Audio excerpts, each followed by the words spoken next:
Welcome back to RK Hiremath YouTube channel. ನಾ ಇವಾಗ ಮಾಡ್ತಾ ಇರೋದು ಈ ಸಣ್ಣ ಬದನೆಕಾಯಿ ಅಥವಾ ಕಾಟ್ ಬದನೆಕಾಯಿ ರೆಸಿಪಿ. ಈ ಕಾಟ್ ಬದನೆಕಾಯಿ ಗ್ಯಾಸ್ಟ್ರಿಕ್ಗೆ ತುಂಬಾನೇ ಒಳ್ಳೇದು ಅಂತ ಹೇಳ್ಬೋದು. ಸೊ ಇದನ್ನ ವೀಕ್ಲಿ 2 ಟೈಮ್ಸ್ ತಿನ್ನೋದ್ರಿಂದ ನಿಮ್ ಗ್ಯಾಸ್ಟ್ರಿಕ್ಗೆ ಸೊಲ್ಯೂಷನ್ ಸಿಗುತ್ತೆ ಅಂತ ಹೇಳ್ಬೋದು. ಇದನ್ನ ತಿಂದಿರೋರು ಎಷ್ಟೊಂದ್ ಜನ ಹೇಳ್ತಿದ್ದಾರೆ ನಮ್ ಕಂಪ್ಲೀಟ್ಲಿ ನಾವು ಟ್ಯಾಬ್ಲೆಟ್ನೇ ಬಿಟ್ಬಿಟ್ವಿ ಅಂತ. ಸೊ ಇದರಿಂದ ರೆಸಿಪಿ ಹೇಗ್ ಮಾಡೋದು ಅಂತ ನೋಡೋಣ ಬನ್ನಿ. ಹಾಗೆ ಇದೇ ತರ ವಿಡಿಯೋಸ್ಗಾಗಿ ನನ್ನ ಚಾನೆಲ್ ನ ಸಬ್ಸ್ಕ್ರೈಬ್ ಮಾಡಿ, ಹಾಗೆ ಬೆಲ್ ಐಕನ್ ಕ್ಲಿಕ್ ಮಾಡಿ. ಮೊದಲಿಗೆ ಈ ಬದನೆಕಾಯಿನ ಈಗ ಬಿಡಿಸ್ಕೊಬೇಕು. ಸೊ ಇದನ್ನ ಗೈಸ್ ನಾವು ನಮ್ ಕಡೆ ಕಾಡು ಬದನೆಕಾಯಿ ಅಥವಾ ಸಣ್ಣ ಬದನೆಕಾಯಿ ಅಂತ ಕರೀತೀವಿ. ನಿಮ್ ಕಡೆ ಏನ್ ಕರೀತೀರಾ ಕಮೆಂಟ್ ಸೆಕ್ಷನ್ ಅಲ್ಲಿ ತಿಳಿಸಿ. ಸೊ ಗೈಸ್ ಇದನ್ನ ಹೀಗೆ ಎಲ್ಲಾನು ಬಿಡಿಸ್ಕೊಬೇಕು. ಬಿಡಿಸ್ಕೊಂಡು ನೆಕ್ಸ್ಟ್ ಇದನ್ನ ನೀರಲ್ಲಿ ತೊಳ್ಕೊಬೇಕು. ಸೊ ಇದನ್ನ ನೀರಲ್ಲಿ ಕ್ಲೀನ್ ಆಗಿ ತೊಳ್ಕೊಂಡು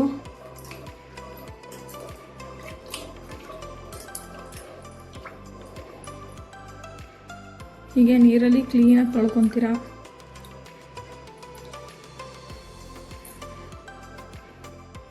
ಗ್ಯಾಸ್ನ ಹಚ್ಕೊಂಡು ಈ ತೊಳೆದಿರೋ ಅಂತ ಬದನೆಕಾಯಿನ ಹುರ್ಕೊಬೇಕು. ಸೊ ಬಾಂಡೆ ಇಟ್ಟು ಸ್ವಲ್ಪ ಕಾಯ್ದಾದ್ಮೇಲೆ ಹುರಿಯೋಕೆ ಸ್ಟಾರ್ಟ್ ಮಾಡಿ.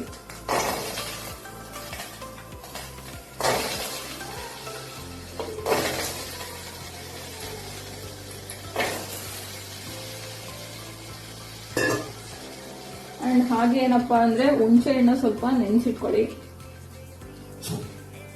ಸೊ ಈಗ ಈ ತರ ತೇವಾಂಶ ಎಲ್ಲ ಹೋದ್ಮೇಲೆ ಇದಕ್ಕೆ 2 ಸ್ಪೂನ್ಸ್ ಆಗೋಷ್ಟು ಆಯಿಲ್ ನ ಸೇರಿಸ್ಕೊಂಡು ಹುರಿರಿ.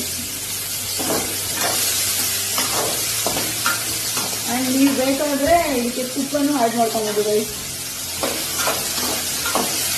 ಹಾಕೊಂಡು ಕ್ಲೀನ್ ಆಗಿ ಫ್ರೈ ಮಾಡಬೇಕು. ಹಾಗೆ ನಿಮ್ಗೆ ಈ ಬಾಟ್ಲಿದು ಲಿಂಕ್ ಬೇಕಿದ್ರೆ ಲಿಂಕ್ ಅಂತ ಕಮೆಂಟ್ ಮಾಡಿ. ನೋಡಿ ಈ ತರ ಫ್ರೈ ಆದ್ಮೇಲೆ 3 to 4 ಮಿನಿಟ್ಸ್ ಈ ತರ ಫ್ರೈ ಮಾಡಿ. ನೆಕ್ಸ್ಟ್ ಸ್ವಲ್ಪ ಖಾರ ಎಷ್ಟು ಬೇಕು ಅನ್ಸುತ್ತೆ ಒಂದು 4-5 ಮೆಣಸಿನ್ಕಾಯಿ ಹಾಕಿ ಅದನ್ನು ಫ್ರೈ ಮಾಡಿ. ಸೊ ಇದು ಮೆಣಸಿನ್ಕಾಯಿ ಅಷ್ಟೇ ಇರುತ್ತೆ, ಸ್ವಲ್ಪ ಫ್ರೈ ಆದ್ಮೇಲೆ ಪಟ್ ಪಟ್ ಅಂತ ಅಂತಿರುತ್ತೆ. ಸೊ ಸ್ವಲ್ಪ ಫ್ರೈ ಮಾಡ್ಕೊಳ್ಳಿ ಸಾಕು. ನೋಡಿ ಈ ತರ ವೈಟಿಶ್ ಟರ್ನ್ ಆಗ್ತಿದ್ದಾಗೇನೆ ತೆಗೆದು ಒಂದು ಬೌಲ್ಗೆ ಸರ್ವ್ ಮಾಡ್ಕೊಳ್ಳಿ.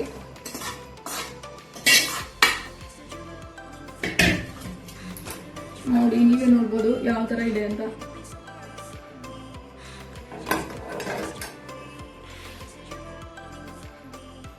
ಈಗ ಇದನ್ನ ಹೀಗೆ ಸ್ಮ್ಯಾಶ್ ಮಾಡ್ಕೊಳ್ಳಿ. ಸ್ಮ್ಯಾಶ್ ಮಾಡಿ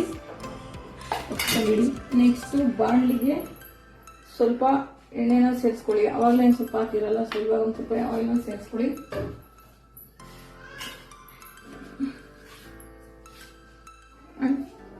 ಸಾಸಿವೆ ಜೀರಿಗೆನ ಆಡ್ ಮಾಡಿ. ನಂತರ ಅದರಲ್ಲಿ ಅದು ಸಿಡಿದ ತಕ್ಷಣ ನೀರನ್ನ ಹಾಕಿ ಫ್ರೈ ಮಾಡಿ.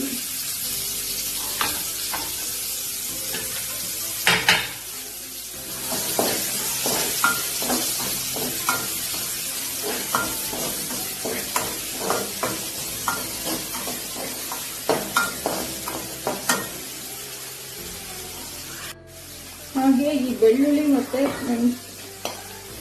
ಕರಿಬೇವಿನ ಸೊಪ್ಪನ್ನ ಹಾಕೊಂಡು ಫ್ರೈ ಮಾಡ್ಕೊಳ್ಳಿ. ಫ್ರೈ ಆದ್ಮೇಲೆ ಅದಕ್ಕೆ ಹುಣಸೆ ರಸ, ನಿಮಗೆ ಹುಳಿ ನೋಡಿ ಹಾಕೊಳ್ಳಿ. ಸ್ವಲ್ಪ ಖಾರದ ಪುಡಿ, ಸಾಂಬಾರ್ ಪೌಡ್ರು, ಸ್ವಲ್ಪ ಬೆಲ್ಲನೂ ಆಡ್ ಮಾಡಿ.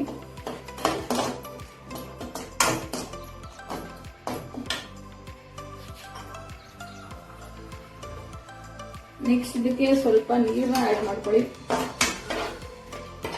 ಆ ಬೆಲ್ಲ ಕರಗೋವರೆಗೂ ಕುದಿಸಿ.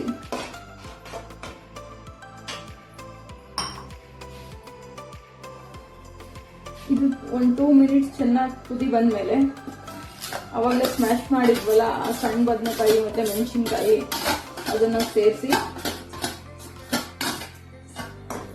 ಮಿಕ್ಸ್ ಮಾಡಿ. ಹಾಗೆ ಸ್ವಲ್ಪ ರುಚಿಗೆ ತಕ್ಕಷ್ಟು ಉಪ್ಪನ್ನ ಸೇರಿಸಿ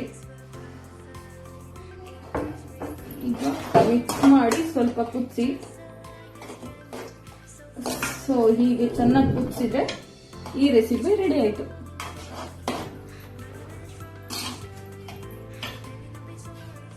ಸೊ ಗೈಸ್, ನೀವೇ ನೋಡ್ಬೋದು, ಈ ಥರ ಎಣ್ಣೆ ಬಿಟ್ಕೊಳ್ಳುತ್ತೆ. ಈ ಥರ ಎಣ್ಣೆ ಬಿಟ್ಕೊಳ್ಳೋವರೆಗೂ ಚೆನ್ನಾಗಿ ಕುದಿಸಿದ್ರೆ ಈ ಸಣ್ಣ ಬದನೆಕಾಯಿ ರೆಸಿಪಿ ರೆಡಿ ಆಯಿತು. ಸೊ ಇದಕ್ಕೆ ಹುಳಿ ಬೇಡ ಅನ್ನೋರು ಟೊಮೊಟೊನು ಕೂಡ ಸೇರಿಸ್ಕೊಳ್ತಾರೆ. ಸೊ ಅದು ಆಪ್ಷನಲ್ಲು. ನಿಮಗೂ ಇದೇ ಥರ ಒಳ್ಳೊಳ್ಳೆ ರೆಸಿಪೀಸ್ ಬೇಕಾದಲ್ಲಿ ಹಾಗೂ ಹೆಲ್ತ್ ಟಿಪ್ಸ್ ಬೇಕಾದಲ್ಲಿ ನಮ್ಮ RK ಹಿರೇಮಠ್ ಯೂಟ್ಯೂಬ್ ಚಾನಲ್ನ ಸಬ್ಸ್ಕ್ರೈಬ್ ಮಾಡ್ಕೊಳ್ಳಿ. ಹೀಗೆ ಸಪೋರ್ಟ್ ಮಾಡ್ತಾಯಿರಿ. Thank you.